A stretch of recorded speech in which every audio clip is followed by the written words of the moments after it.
Building a church is like building a 3-story building. క్రీస్తు యొక్క సంఘాన్ని కట్టడం అంటే 3 అంతస్తుల భవనాన్ని కట్టడం అని మనం చూసాం ఉదయకాలం. The foundation is God loves me as he loved Jesus. పునాది ఏంటంటే దేవుడు యేసుక్రీస్తు ప్రభువుని ప్రేమించినట్లే నన్ను కూడా ప్రేమిస్తున్నాడు. As he cared for Jesus, he will care for us. యేసుక్రీస్తుని గురించి ఏ విధంగా జాగ్రత్త తీసుకున్నాడో నా గురించి కూడా జాగ్రత్త తీసుకుంటున్నాడు. If you are not sure of that, you can't build a church. ఒకవేళ నీవు ఆ విషయాన్ని గ్రహించలేకపోయినట్లయితే నీవు సంఘాన్ని నిర్మించలేవు. You can't even build your own life. మీ సొంత జీవితాన్ని కూడా మీరు కట్టుకోలేరు. It's not just a question of just trying to get rid of a few sins in our life. ఏదో మన జీవితంలో నుండి కొన్ని పాపాల నుండి తొలగించుకోవటం మాత్రమే కాదు. Your life must be founded on this truth that God loves me as much as he loved Jesus Christ. దేవుడు యేసుక్రీస్తు ప్రభువుని ఎంతగా ప్రేమించాడో నన్ను కూడా అంతగా ప్రేమిస్తున్నాడు అనే సత్యం మీద మన జీవితాలు కట్టబడాలి. That Jesus died in order to make me his younger brother. యేసుక్రీస్తు ప్రభువారు ఎందుకు మరణించారంటే నన్ను తన చిన్న సహోదరునిగా చేసుకోవడానికి. And everything that God allows in my life is to make me like Jesus Christ. నా జీవితంలో దేవుడు అనుమతించేదంతా కూడా నన్ను క్రీస్తు వలె మార్చడానికే. Why does he want to make us like Jesus Christ? ఎందుకు ఆయన నన్ను క్రీస్తు వలె మార్చడానికి ప్రయత్నిస్తున్నారు? So that heaven can be filled with a whole lot of people who look like Jesus Christ. కాబట్టి ఆ విధంగా పరలోకం అంతా కూడా అందరూ క్రీస్తు వలె కనపడాలని. Not look physically. భౌతికంగా కాదు. I think in heaven we will all look different. పరలోకంలో మనందరం వేరుగా కనబడతాం. But our character will be like the character of Jesus Christ. కానీ మన ప్రవర్తన మన గుణాలు యేసుక్రీస్తు ప్రభువులే ఉంటాయి. See Romans chapter 8. రోమీయులకు రాసిన పత్రిక 8వ అధ్యాయం verse 28 and 29. 28 29 వచనాలు. God causes everything to work together for good to those who love him, who are called according to his purpose. దేవుని ప్రేమించు వారికి అనగా ఆయన సంకల్పం చొప్పున పిలువబడిన వారికి మేలు కలుగుటకై సమస్తమును సమకూడి జరుగుచున్నవని ఎరుగుదుము. Why does God make everything work together for good? ఎందుకు దేవుడు ప్రతిదీ కూడా మేలుకరంగా చేస్తున్నాడు? The purpose is mentioned in verse 29. ఉద్దేశం ఏమిటంటే 29లో రాయబడింది. He predestined us to be conformed to the image of his son. ఎందుకనగా తన కుమారుడు అనేక సహోదరుల్లో జ్యేష్ఠుడగునట్లు దేవుడు ఎవరిని ముందుగా ఎరిగిన వారిని నియమించెను. Predestination means destination is determined beforehand. ముందుగా నిర్ణయించడం అంటే మనం ఎక్కడికి వెళ్ళాలో ముందుగానే నిర్ణయించబడటం. If you took a train to Hyderabad, it will be printed on your ticket, Hyderabad. మనం హైదరాబాద్కు రావాలని రైలు ఎక్కినట్లయితే ఆ టికెట్ మీద ఉంటుంది హైదరాబాద్ అని. Before you start your journey. నీవు ప్రయాణించక ముందే. That is called predestination. అది ముందుగా నిర్ణయించడం అంటే. So God has also determined our destination. కాబట్టి దేవుడు కూడా మనం ముందుగా ఎక్కడికి వెళ్ళాలో ఏమవ్వాలో నిర్ణయించాడు. And that is not heaven. అది పరలోకం కాదు. In all churches they say we are destined to go to heaven. అన్ని సంఘాల్లో కూడా ఏం చెప్తారంటే మనం పరలోకం వెళ్ళటానికే నిర్ణయించబడ్డాం అంటారు. In CFC alone we say we are not destined to go to heaven. కేవలం CFC సంఘాల్లోనే మనం చెబుతాం మనం ఏదో పరలోకానికి వెళ్ళటానికే నిర్ణయించబడలేదు. It says here we are predestined to become like Jesus Christ. ఇక్కడ మనం యేసుక్రీస్తు ప్రభువులే స్వరూపం చెందటానికి ముందుగా నిర్ణయించబడ్డాం. Which do you prefer? మీరు దేన్ని నిర్ణయించుకుంటారు? To go to heaven or to be like Jesus Christ? పరలోకమునకు వెళ్ళటమా లేక క్రీస్తు వలె మారటమా? I want to be like Jesus. నేను క్రీస్తు వలె మారాలనుకుంటున్నాను. Even if I go to hell, I want to be like Jesus. నేను నరకానికి వెళ్ళినా సరే నేను క్రీస్తు ప్రభువు వలె ఉండాలి. Physical difficulties don't make any difference. కాబట్టి భౌతిక సంబంధమైన కష్టాలు దేన్ని మార్చలేవు. If I am like Jesus and with Jesus, it doesn't matter where I am. నేను క్రీస్తు ప్రభువుతో ఉంటే క్రీస్తు వలె ఉంటే నేను ఎక్కడున్నా ఒకటే నాకు. If I go to hell, it will become heaven for me. ఒకవేళ నేను నరకానికి వెళ్ళినా కూడా అదే నాకు పరలోకంగా ఉంటుంది. And on earth my heaven has already begun. ఎందుకంటే ఈ భూమి మీద నాకు పరలోకం ప్రారంభించబడింది. Because Jesus is with me, that's what makes heaven. ఎందుకంటే యేసుక్రీస్తు ప్రభువే నాతో ఉన్నాడు, అదే పరలోకంగా మారుస్తుంది. I don't need streets of gold and gates of pearl for heaven. నేనేదో బంగారు వీధుల గురించి చెప్పట్లేదు, వజ్రాలు కల గుమ్మాల గురించి చెప్పట్లేదు. Heaven is where Jesus is.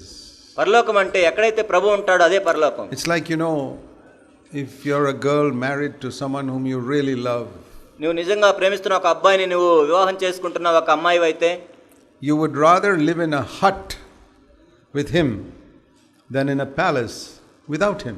నీవు అతనితో గుడిసెలోనే జీవించడానికి ఎక్కువ ప్రాముఖ్యత ఇస్తావు అతను లేకుండా ఒక రాజా భవనంలో జీవించడం కంటే. Heaven doesn't mean anything to me if Jesus is not there. ఒకవేళ యేసుక్రీస్తు ప్రభు లేకపోయినట్లయితే పరలోకం నాకు దేనికి పనికిరాదు. And if Jesus is with me in my house today, heaven has begun. ఈ రోజు యేసుక్రీస్తు ప్రభు మా ఇంట్లో ఉన్నట్లయితే ఈనాడే పరలోకం ప్రారంభించబడుతుంది. It's very important for all of us to recognize, not just as a theory but practically. ఇదేదో ఒక సిద్ధాంతంగా మనం నమ్మటం కాదు, కానీ మన అభ్యాసాత్మకంగా దీన్ని నమ్మాలి. My destination is to become like Jesus Christ. నేను క్రీస్తు యొక్క స్వరూపంలోకి మార్చబడటమే నేను ముందుగా నిర్ణయించబడ్డాను. God is making everything work together for that. దాని కొరకే దేవుడు సమస్తము సమకూడి జరిగిస్తున్నాడు. So that verse 29, Jesus might be the first among many brothers. కాబట్టి తన కుమారుడు అనేక సహోదరుల్లో జ్యేష్ఠుడగునట్లు. To be his brother, I must be like him. యేసుక్రీస్తు ప్రభు యొక్క సహోదరుని వలె ఉండాలంటే నేను ఆయన వలె ఉండాలి. That's what it says here, that he makes me like him so that I can be one of his brothers. కాబట్టి అక్కడ చెప్పబడింది ఆయన నన్ను ఎందుకు ప్రభు క్రీస్తు వలె మారుస్తున్నాడంటే ఆయన సహోదరునిగా ఉండడానికి. So when I call you brother or sister, కాబట్టి నేను నిన్ను ఒక సహోదరుడా లేక సహోదరి అని పిలుస్తుంటే, you know that is the biggest title you can ever get. మీకు తెలుసా నువ్వు పొందదగిన ఎంతో గొప్ప బిరుదు అది. Because I'm calling you younger brother of Jesus Christ. నిన్ను యేసుక్రీస్తు ప్రభు యొక్క చిన్న సహోదరుడా అని నేను పిలుస్తున్నాను. Younger sister of Jesus Christ. యేసుక్రీస్తు ప్రభు యొక్క చిన్న సహోదరి అని పిలుస్తాను. That is a much bigger title than other titles. వేరే బిరుదుల కంటే కూడా ఎంతో గొప్ప బిరుదు. Doctor. Doctor. Not at all a good title. అదంత మంచిదేం కాదు. Reverend. రెవరెండ్. Useless. అది పనికిరాంది. Pastor. Useless. పాస్టర్ అనేది కూడా పనికిరాంది. Brother. సహోదరుడు. That is the greatest. అది ఎంతో గొప్ప బిరుదు. Sister. సహోదరి. Because that means brother of Jesus Christ, sister of Jesus Christ. అదేంటంటే యేసుక్రీస్తు ప్రభు యొక్క సహోదరుడు అని, యేసుక్రీస్తు ప్రభు యొక్క సహోదరి అని. Value that title when people call you by that name. ఆ విధంగా ప్రజలు నిన్ను పిలుస్తున్నప్పుడు దానికి విలువివ్వు. So because God's called us to be younger brothers and sisters of Jesus.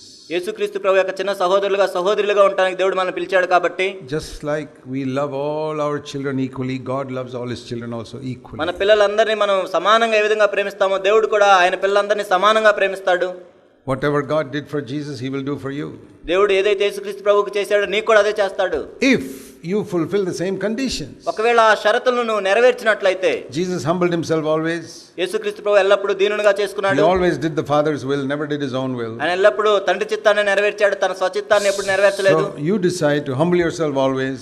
నీవు కూడా నిన్ను నీవు తగ్గించుకోవాలని నిర్ణయించుకున్నట్లయితే, never to do your own will but only the will of God. మరి నీ చిత్తము చేయకుండా దేవుని చిత్తాన్నే చేయాలనుకుంటే, then everything God did for Jesus, he'll do for you also. అప్పుడు దేవుడు యేసుక్రీస్తు ప్రభు కోసం ఏదైతే చేశాడో అవన్నీ కూడా నీకు చేస్తాడు. But it's very difficult sometimes to give up what we have already planned. కానీ కొన్నిసార్లు మనం ఏదైతే ముందే అనుకున్నా వాటిని విడిచిపెట్టడం ఎంత కష్టం.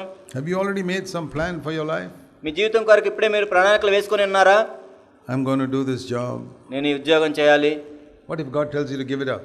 ఒకవేళ దాన్ని వదిలేయమంటే ఏంటి దేవుడు? Go and do some other job. వెళ్ళి ఇంకో ఉద్యోగం చేయమని అడిగితే, not what you want but what I tell you. నువ్వు అనుకున్నది కాదు, నేను చెప్పేది చెయ్యి. Maybe you decided to marry somebody. బహుశా నువ్వు ఎవరినో పెళ్లి చేసుకోవాలనుకున్నావు. God says give it up. దాన్ని వదిలేయమన్నాడు దేవుడు. Marry the one I choose for you. నేను నీ కోసం చూసిన అమ్మాయిని పెళ్లి చేసుకోమన్నాడు. Some people say no. కొంతమంది కాదు అని చెప్తారు. Okay, God says do what you like. సరే నీ ఇష్టం వచ్చింది చేసుకోమంటాడు దేవుడు. Then all things will not work for your good. అప్పుడు సమస్తము కూడా సమకూడి నీ మేలు కొరకు జరగవు. The happiest marriage you can have is the one God chooses for you. నీవు వివాహంలో ఎంతో సంతోషాన్ని ఎప్పుడు కలిగి ఉంటావంటే దేవుడు నీ కోసం ఏర్పాటు చేసినప్పుడు. The happiest job you can have is the one God chooses for you. నీవు సంతోషంగా చేయదగ్గ ఉద్యోగం ఏంటంటే దేవుడు నీ కోసం చూసిన ఉద్యోగం. So say, Lord, there are many things I have chosen. I am willing to give it up. I want to do your will. ఓ దేవా, నేను ఎన్నో అనుకున్నాను, వాటన్నిటిని విడిచిపెట్టాలని నేను సిద్ధంగా ఉన్నాను. నేను నీ చిత్తాన్ని నెరవేర్చగోరుతున్నాను. That's what I said more than 50 years ago. 50 సంవత్సరాల క్రితం అదే నేను చెప్పాను. My life has been very happy. నా జీవితం ఎంతో సంతోషంగా ఉంది. He chose what I have to do. నేనేం చేయాలో ఆయన నిర్ణయించాడు. He tells me where to go. నేను ఎక్కడికి వెళ్ళాలో ఆయన చెప్పాడు. Tells me where not to go. ఎక్కడికి వెళ్ళకూడదో చెప్పాడు. He told me whom to marry. నేను ఎవరిని పెళ్లి చేసుకోవాలో చెప్పాడు. I had no choice. నాకు ఎటువంటి ఎంపిక లేదు. I said, Lord, you brought me out of my mother's womb not to do my own will but to do your will. ఓ ప్రభువా, నీవు నా తల్లి గర్భంలో నుండి ఎందుకు తీసుకొచ్చావంటే నా సొంత చిత్తం చేయడానికి కాదు ప్రభువా, మీ చిత్తం చేయడానికే. Many people haven't discovered that. I discovered it. అనేక మంది దాన్ని గమనించలేదు, దాన్ని గుర్తించలేదు. నేను గుర్తించాను. I am thankful I discovered it at a young age. నేను యవనస్తుడిగా ఉన్నప్పుడే దాన్ని గుర్తించాను. అందుని బట్టి దేవునికి That వందనాలు. is what I share with you. అదే మీకు చెప్తున్నాను నేను. Maybe you have made a mess of your life till now. God forgives you. బహుశా ఇప్పటి వరకు మీ జీవితాన్ని మీరు పాడు చేసుకున్నారేమో, దేవుడు మిమ్మల్ని క్షమిస్తాడు. At least from now, కనీసం ఇప్పటి నుంచైనా say, Lord, I want your will for my life. ఓ ప్రభువా, నా జీవితం కొరకు మీ చిత్తం నాకు కావాలి.